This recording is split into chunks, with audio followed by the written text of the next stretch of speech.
When you sit down and really think about it, football is a strange sport. One club saying to another club, hello, we'd like to borrow this human being of yours for 12 months. We're going to pay you X amount of money with the potential to make this human ours permanently at the end of it. The Premier League is seeing its fair share of loan deals as the cheap alternative for a side who don't have the financial capacity to sign every player they want in a single transfer window, and it's a chance for said clubs to test out targets to see if they'll be a good fit for their side, rather than spending copious amounts of cash only to find out that that person's about as useful as a soggy piece of bread for a sandwich. While some loan deals have gone well, like when Chelsea loaned Romelu Lukaku to West Brom in 2012-13, or when Trabzonspor loaned Kevin Campbell to Everton in 1998, rest in peace Kevin, some have gone the way of disaster, be it because the player lacked even the most basic levels of talent, or because the club he went to was not suited to his style. Welcome to Good Sport Reviews. My name is Lewis, and this is the top 10 worst ever Premier League loan spells. And if you wouldn't mind, please click subscribe. We recently hit 1,000, which is amazing, but that's just the start. If you hit subscribe, it really does help out, and we want to try and get to 2,000 before the end of the year. So yeah, thank you very much. Number 10, Gonzalo Higuain. Get used to hearing the words awful Chelsea loan today, because in the Premier League era, the club have about as much success as loan players as Stevie Wonder does playing Where's Wally. 2019 and Chelsea are going through changes, with infamous not a Chelsea man Maurizio Sarri leading the club towards the lofty height of top 4, when just 2 seasons before they won the league in one of the most convincing fashions ever, and Eden Hazard was putting feelers out to Real Madrid in an attempt to get his move to the Spanish giants. The solution to their attacking issues was to sign Sarri's Napoli talisman, Gonzalo Higuain, on a loan deal from the Italian side, and this went just about as well as a submarine with a screen door on it. The striker just looked lethargic, couldn't match the pace and intensity of the English game, despite scoring a brace against Huddersfield on the 2nd of February, but this was when the defence was about stable as a what's-it, and either side of the win he was involved in a 4-0 defeat to Bournemouth, a 2-0 defeat to Arsenal, and a devastating 6-0 defeat to Man City, which probably just made them question the decision to join even more. 5 goals in 18 matches just wasn't enough to justify a permanent move for the former Real Madrid player. Number 9, Roque Jr. You could argue that Champions League and World Cup winner Roque Jr. could be excused for being in this list, given the fact that he'd suffered a severe injury just the season before when he won the previously mentioned Champions League with AC Milan after playing in extra time with the injury. However, the move to Leeds United was absolute pants. The defender, who was known for his terrific defensive ability, was put into a Leeds side which went through 2 managers, 3 chairmans, and boasted a defence which couldn't keep a clean sheet to save its life. Roque Jr. came in and set about playing like he downed 8 glasses of sangria and stayed up all night playing Fortnite, with the 2002 World Cup winner unable to stabilise the back line, and his side conceded 25 times in his 7 appearances. It didn't help as well that he was also sent off on his home debut against Birmingham City, despite the fact that he did also score 2 goals against Manchester United in the League Cup, a match they still lost, by the way. It simply was not enough, and the defender is often regarded as one of the worst signings in league history. Number 8, Kim Kallstrom. I completely forgot this was a thing, but here we are talking about Arsenal's version of DB Cooper, Kim Kallstrom, the man who played an integral part in Lyon's league and cup success between 2006 and 2012, was loaned to Arsenal from Spartak Moscow in January of 2014 and did precisely dick all. For starters, the club discovered he had a back injury before they actually cleared the medical, but still proceeded to bring him into the club. Smart business sense from the men who brought you Nicholas Bentner right here. He made his debut in March against Swansea when he was brought on with Tomas Rosicky and did nothing. Made his first start against West Ham United in the 3-1 victory in the league, did nothing. The most memorable moment of his stint in London is when he scored a penalty in the shootout against Wigan Athletic in the FA Cup, something which the player described as the best 15 minutes of his life. I feel sorry for the wife, gotta say. And he was sent packing at the end of the season after not being in the matchday squad for the cup final against Hull.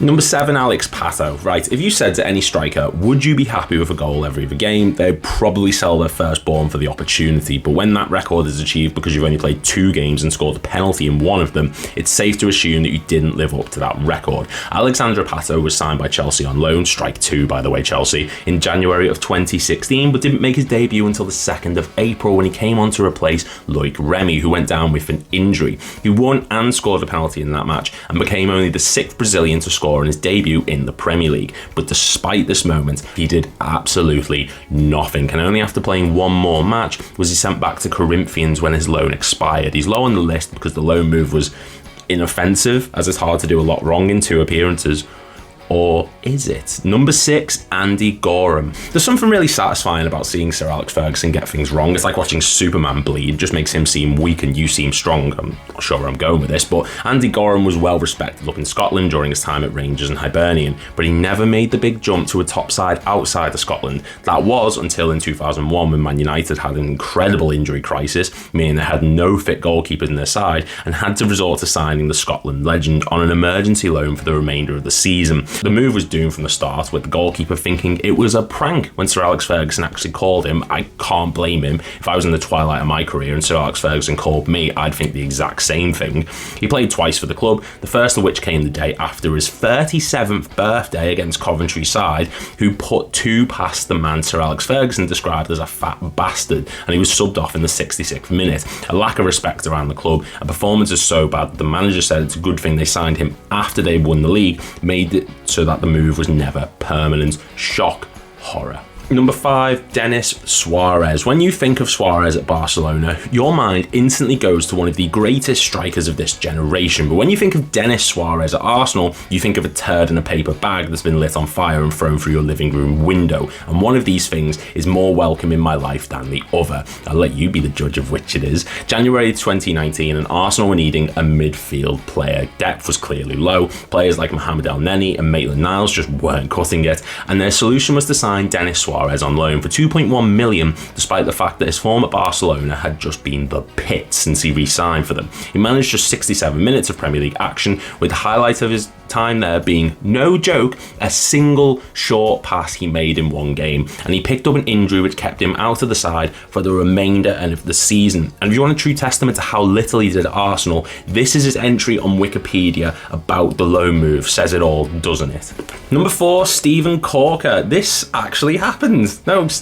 Seriously, this actually happened, and it wasn't some sort of fever dream after a heavy night out, although I probably have less of a headache from a night out than I did watching Steven Caulker play for Liverpool as a goddamn striker. No, seriously, this happened. It's January 2016, and Liverpool are going through an injury crisis at the back with the likes of Mamadou Sakho and Martin Skrtel both out injured, and Steven Caulker is being introduced onto the pitch in the infamous 3-3 draw against Arsenal before he went on to make 2 more appearances for the Reds, one against Manchester United at Anfield and one in the famous 5-4 victory over Norwich. I can't believe this. I really can't believe this happened. He didn't do anything wrong per se, but he was just so mediocre for what we needed, with this being the season where we were in both the league and Europa League finals, and it's also been Klopp's first signing of the club, and this genuinely happened.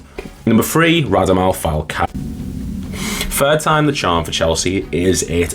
Radamel Falcao, one of the most well-renowned strikers of the past 15 years, was loaned to Chelsea in July 2015 in a deal worth £4 million with the option of a permanent transfer worth £38 million. He made his debut in the Community Shield match against Arsenal, in which he made 0 impact, and played several more times for the club before netting his first and only Chelsea goal against Crystal Palace on the 29th of August in a 2-1 defeat to the London side. And well, that's it. He picked up injury after injury until he suffered a serious one on the 15th of January 2016, and the manager at the time, Gus Hiddink, confirmed that he would not be fit again for the remainder of the season. Fun fact, this awful loan move and injury meant the club had to sign Alex Pato on loan, and if you go back to entry number 7 on this list, you'll see how well that went. To be honest, Chelsea had only themselves to blame. Had they seen his injury record at Atletico Madrid and Monaco, they would know he was a walking bag of soggy Weetabix, and if they wanted a good look at his Premier League form, they needed only look back a few months to number 2, Radamel Falcao. He's on the list again. Well played, big lad. This is the first time this has happened in one of these videos, so nice one, Falcao.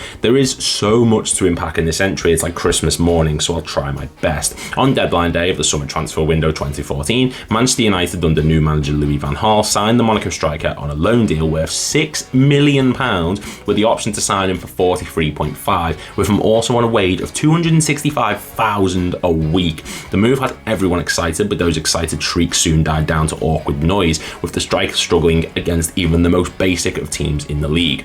He scored 4 goals while at Old Trafford against the likes of Everton and Aston Villa, but he was just awful, so much so that he was put into the under-21 side by Louis van Gaal, and the straw that broke the camel's back was when he played against League One side Preston North End and registered 0 shots and only 26 touches all game. For the price tag alone, this is a dreadful piece of business, but in terms of the hype around this signing, it's up there with one of the most disappointing letdowns in Premier League history. And number 1, Arthur Melo.